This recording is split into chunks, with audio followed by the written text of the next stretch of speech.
वफाकी हुकूमत के हुक्म ते पाकिस्तान विच काम करने वालियां कलअदम तंजीमां के खिलाफ वड्डा क्रैकडाउन शुरू हो गया।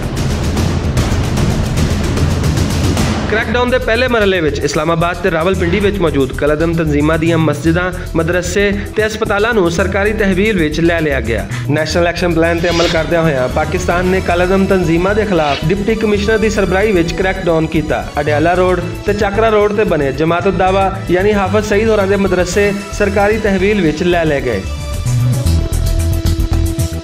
तहवील विच लै गए मदरसे ते मस्जिदां विच मस्जिद कुबा, मदरसा खालिद बिन वलीद ते मदरसा ज़ियाउल कुरान भी शामिल ने। हुकूमत ने इन्हां मस्जिदां ते मदरसियां नूं सरकारी तहवील विच लैके सरकारी इमाम मस्जिद ते खतीब भी तैनात कर दिते ने। इस कार्रवाई विच कलअदम तंजीमां दे 40 कारकुनान भी गिरफ्तार किए गए ने, जिन्हां विचों कुछ वो भी ने जिन्हां दा नाम भारत वालों आने वाले डोजियर विच भी लिखिया गया सी। हुकूमत का आखना है कि जिहड़ा बंदा कसूरवार निकलिया उन्होंने सज़ा मिलेगी तो जिहड़ा बेकसूर होया उन्होंने छड़ दिता जाएगा। हुकूमत का यह भी आखना है कि सारी कार्रवाई किसी बैरूनी दबाव के तहत नहीं बल्कि नैशनल एक्शन प्लान के तहत की जा रही है, जिहदे उत्ते पाकिस्तान दीयां तमाम सियासी जमातां ने भी दस्तखत किए सन।